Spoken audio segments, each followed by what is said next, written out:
Hello viewers, my name is Ilyas and आज का topic जो हम कवर करेंगे वो है the quadrant and the project based work settings in HRM. अगर आप प्रोजेक्ट मैनेजमेंट के स्टूडेंट हैं या एचआर मैनेजमेंट के स्टूडेंट हैं तो ये वीडियो आपके लिए बहुत ज़्यादा हेल्पफुल होगी। आपको प्रोजेक्ट बेस्ड वर्क सेटिंग्स को अंडरस्टैंड करने के लिए, प्रोजेक्ट बेस्ड ऑर्गेनाइजेशंस को अंडरस्टैंड करने के लिए ये वीडियो आपके लिए बहुत ज़्यादा हेल्पफुल है। इसके बाद हम डिस्कस करते हैं कि हमारा आज का एजेंडा क्या होगा। जो टॉपिक्स हम लोग आज डिटेल में पढ़ेंगे वो है the quadriad of HR management, project based work settings, the HR quadriad in the project based work settings, HRM practice areas, इनको हम डिटेल में पढ़ेंगे और एंड पे कंक्लूजन।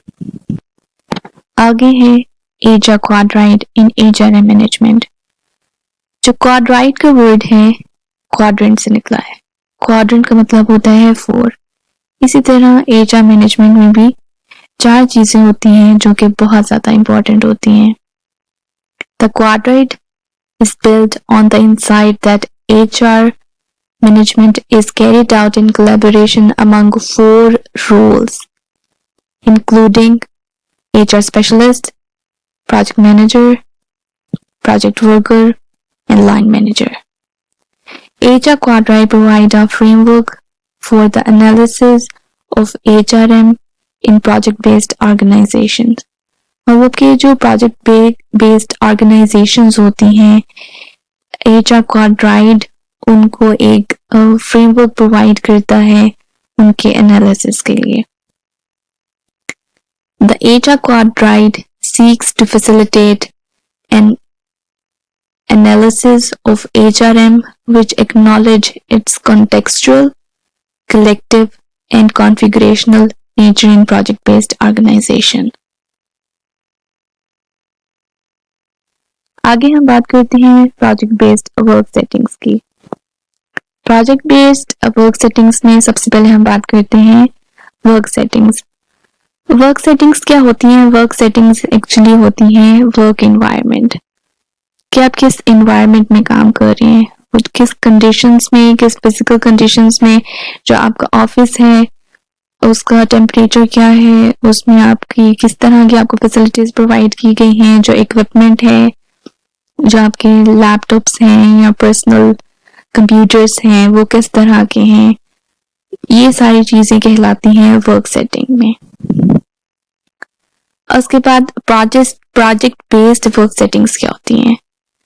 जो प्रोजेक्ट बेस्ड वर्क सेटिंग्स होती हैं वो 2 कैटेगरीज में डिवाइड होती हैं, प्रोजेक्ट वर्क और प्रोजेक्ट पार्टिसिपेशन। जो प्रोजेक्ट वर्क होता है वो आगे 2 कैटेगरीज में डिवाइड होता है, इंटरफंक्शनल एंड इंट्रा फंक्शनल।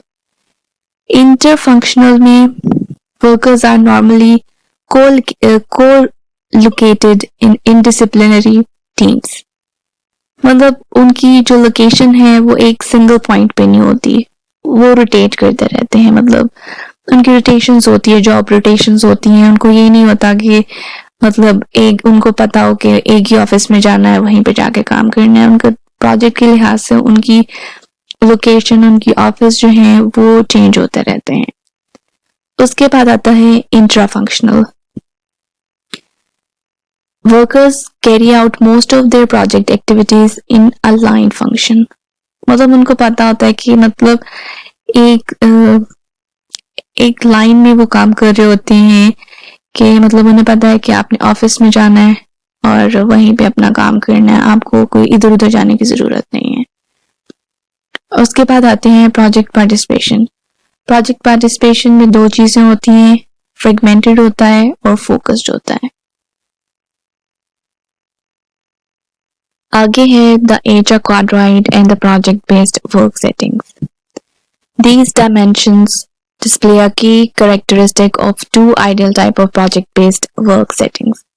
जो हमने पीछे पढ़ी हैं वर्क सेटिंग्स, उसमें हमने आगे पढ़ा कि इंटर फंक्शनल होता है, इंट्रा फंक्शनल होता है, फ्रेम्ड होता है या फोकस्ड होता है। इन सब चीजों को देखते हुए हमारे पास दो नई कैटेगरीज बनी हैं जो कि एचआर क्वाड्राइड के लिए एचआर क्वाड्राइड के अकॉर्डिंग उसको डिफाइन करता है।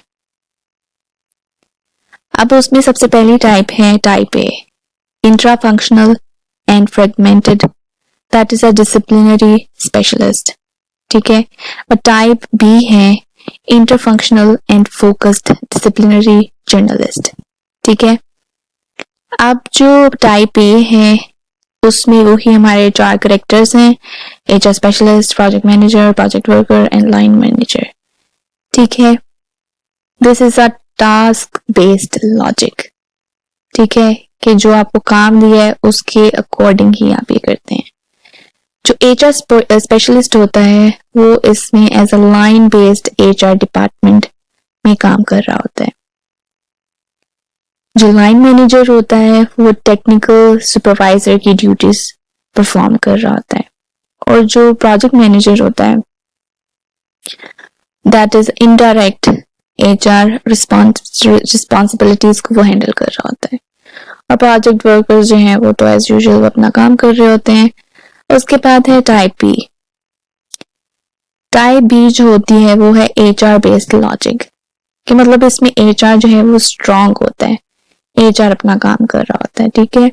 और that is a competence based HR department, मतलब वो देखता है कि कौन से लोग जो हैं कॉम्पिटेंट हैं, कि किस टीम में किसको डालना चाहिए, वो देख के उसके अकॉर्डिंग टीम्स जो है वो बनाता है। जो लाइन मैनेजर होता है वो कॉम्पिटेंस मैनेजर बन जाता है। और इसी तरह से जो प्रोजेक्ट मैनेजर है वो डायरेक्ट एचआर रिस्पॉन्सिबिलिटीज को हैंडल कर रहा होता है, क्योंकि ये प्रोजेक्ट बेस्ड होता है। ठीक है। अब हम आते हैं एचआर मैनेजमेंट प्रैक्टिस एरियाज की तरफ। HRM core practice areas was presented by Devanna in 1984. ठीक है। डिवेना ने कोर प्रैक्टिस एरियाज जो थे वो डिफाइन किए थे, और उसने कहा कि 4 जेनेरिक फंक्शंस हैं HRM को पढ़ने के लिए। ठीक है। एक सबसे पहला है सिलेक्शन, अप्रेजल, फिर है development and rewards. These functions are ideally designed to have an impact on performance at both the individual and the organizational level. ये सारे जो 4 पॉइंट्स हैं ये इस तरह से डिजाइन किए गए हैं कि इसका इम्पैक्ट ना सिर्फ ऑर्गेनाइजेशन की परफॉर्मेंस पे पड़ता है बल्कि इंडिविजुअल की परफॉर्मेंस पे भी पड़ता है। ठीक है। इसके बाद Oxford handbook of human resource management में अपने जो हैं कोर एरियाज जो हैं प्रैक्टिस एरियाज जो हैं उनको डिफाइन किया। The generic functions suggested by Devanna in 1984 are reflected in most of the core processes and functions that have been discussed in the Oxford Handbook of Human Resource. ठीक है। Recruitment and selection, training and development, competence and performance management, ये सारे जो 4 points हैं जैसे कि डिवेना ने बताया था उनसे रिलेटेड थे। बट इसके अलावा उन्होंने कुछ और चीजें भी फाइंड आउट की जो कि उन्होंने हाईलाइट की हैं। वो हैं work organisation, equal employment opportunities, diversity management and employee voice system. उसने कहा कि ये सारी चीजें जो हैं ये भी आपके ह्यूमन रिसोर्स मैनेजमेंट को अफेक्ट करती हैं।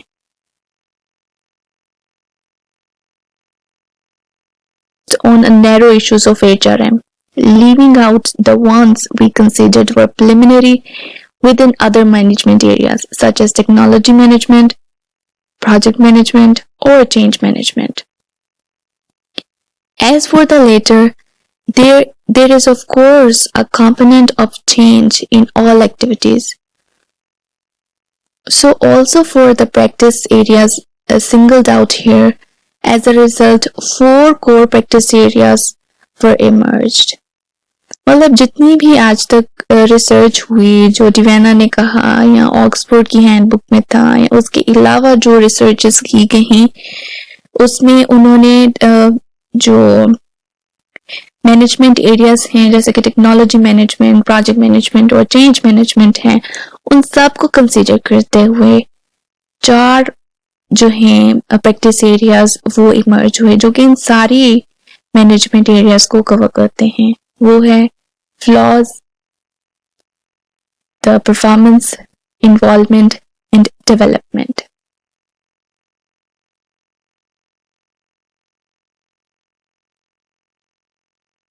अब सबसे पहले हम डिस्कस करते हैं फ्लॉज।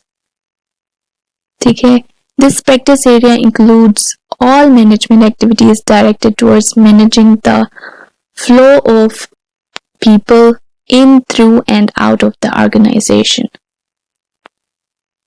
ठीक है, more specifically, the area thus deals with 2 of the main important things. इन वो चीजें क्या हैं?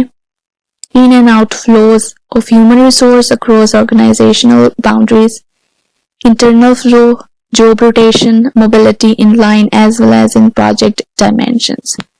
When it comes to the management of boundary crossing flows, recruitment and selection are the core activities that are performed in this part.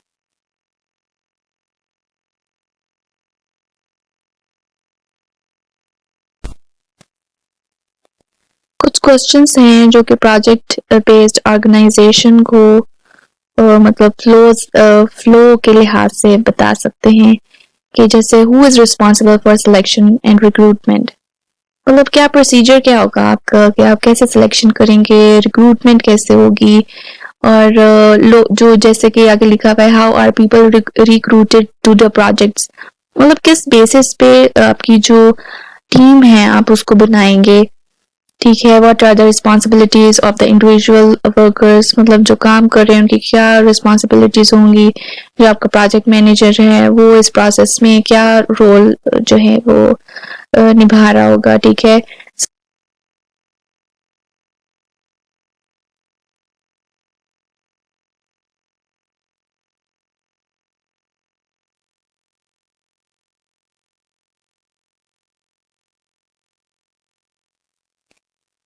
performance.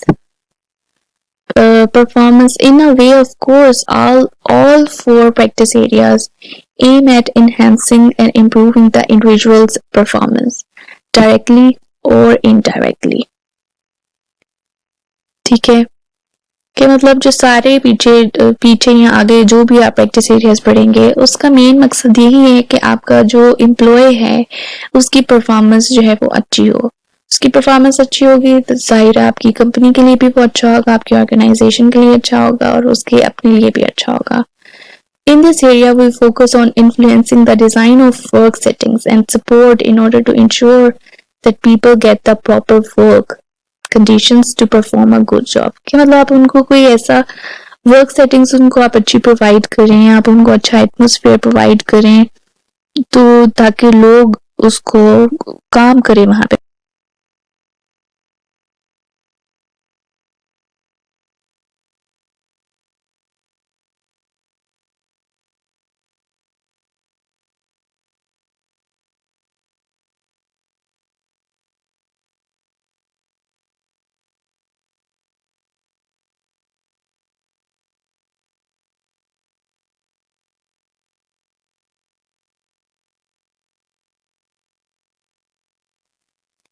इसी तरह से performance में जो है कुछ क्वेश्चंस हैं जो कि प्रोजेक्ट बेस्ड ऑर्गेनाइजेशंस में होते हैं who is responsible for performance appraisal, what roles do the project management have in the appraisal process, कि मतलब किस तरह से आप उसकी परफॉर्मेंस को जज करेंगे, उसको अप्रेजल किस तरह से दिया जाएगा, मतलब क्या उसको अपनी जो माइलस्टोन्स या कोई टारगेट्स अचीव करने हैं जिसके बाद वो अप्रेजल या रिवॉर्ड के लिए एलिजिबल होगा। ये सारी चीजें गाइडलाइंस आपको ये सारी इस पे फोकस करनी। उसके बाद आती है involvement. From HRM point of view, the real meaning of involvement practices is focused on the mutually beneficial relationship between the people and the organization. to ensure people are given the opportunity to contribute with their knowledge and experience in order to improve and develop the organization. ज़ाहिर अगर आप उसको opportunities provide करेंगे जिससे उसका knowledge enhance होगा, उसका experience बढ़ेगा, तो वो आपकी ऑर्गेनाइजेशन के लिए भी अच्छा है और उसकी पर्सनल ग्रोथ के लिए भी अच्छा है. आप उसको अगर कोई ट्रेनिंग्स प्रोवाइड कर रहे हैं, कोई वर्कशॉप्स उनके लिए अरेंज कर रहे हैं, तो why not, they will work for you, they will work for you. तो ये एरिया जो है that is particularly divided in 2 activities: involvement in decision making process, individual influence on work and work conditions. मतलब आपको ये भी देखना होता है कि जो आप decision making process कर रहे हैं उसमें आप मतलब अपनी जो आपकी टीम है उसको कंसीडर कर रहे हैं या नहीं है. समटाइम्स होता है आपकी टीम का ही मेंबर जो है वो आपकी प्रॉब्लम का कोई अच्छा सोल्यूशन बता देता है जो कि आप नहीं खुद सोच रहे होते हैं. तो इसी तरह इन्वॉल्वमेंट के बारे में भी हमें देखना पड़ता है. इसी तरह से जो कुछ क्वेश्चंस हैं वो हैं: how should the project be selected and what role does the individual project worker have in this process? What are the key motivation mechanism for people involved in the project? What is important to get people involved in decision making process? इसी तरह से ये सारे questions हैं. अगर आप अपने आप से पूछें, if you are a part of HR management और आपको इसके आंसर्स का पता है कि आपकी ऑर्गेनाइजेशन किस तरह से उसको फॉलो करती है, तो मेरे ख्याल में आपकी ऑर्गेनाइजेशन जो है वो बिल्कुल सही ट्रैक पर. In this practice area, we deal with development in human resources on an individual level as well as on more aggregate level. कि मतलब इंडिविजुअल लेवल आप और जो आपकी ऑर्गेनाइजेशन में जो सबसे छोटा लेवल भी जो है, यानी आपका जो कोई को वर्कर जो है उसको भी कंसीडर किया जाता है कि उसकी डेवलपमेंट होनी चाहिए. और वो किस तरह से करेंगे वो सारी चीजें इसमें आती हैं. The activities of this area aims at giving the flow of human resources a dimension of long-term development of competence and a career trajectory that is beneficial for both the individual and the organization. ठीक है, अगर आपकी organisation उनको opportunities provide कर रही है कि जिससे उनकी पर्सनल ग्रोथ हो, उनमें पर्सनल कॉम्पिटेंस जो है वो उसमें इंक्रीज हो, तो ये that is good for your company. And इससे ये है कि जो इंडिविजुअल है उसकी एक्सपीरियंस बढ़ता है और उसको जो है सेटिस्फेक्शन होती है कि मतलब वो सही ऑर्गेनाइजेशन में काम कर रहा है. इसी तरह there are 2 highly intertwined set of activities that take place in this particular area, that is competence development and the career system and development.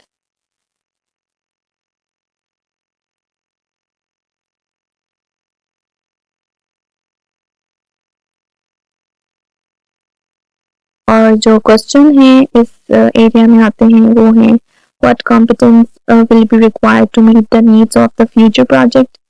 What will people learn from participating in these projects? मतलब उनको क्या वो सीखेंगे, किस तरह से उनकी development होगी. ये सारी चीजें जो हैं आपको इसको फोकस करना चाहिए कि what role do the project manager have in identifying these future needs. ठीक है, अब हम आते हैं HRM प्रैक्टिस एरियाज की एग्जांपल्स की तरफ. जो पहली एग्जांपल मैं लेने जा रही हूँ वो बहुत ही फेमस ऑर्गेनाइजेशन है and that is Google. Google जो है उसने अपने एम्प्लॉयज को बहुत ज़्यादा फैसिलिटीज वो प्रोवाइड करते हैं. One thing that has contributed to Google's success is providing an environment where the employee happiness is a high priority. मतलब अपने एम्प्लॉयज को इतनी प्रायोरिटी देते हैं कि वो उनका हर लिहाज से उनका ख्याल रखते हैं कि their employees are happy or not. They provide them so many facilities like free healthy meals, on-site laundry, fitness centers, paid parental leaves, on-site children care centers as well. So coming to the next example, that is American Express. This company made fortunes in 2014 list of the best companies to work for. And it's easy to see why. American Express offers a flexible work environment with excellent benefits including paid leadership trainings, 20 weeks paid parental leaves, on-site fitness centers and etc. मतलब वो लोग अपनी employers को बहुत ज़्यादा priority देते हैं.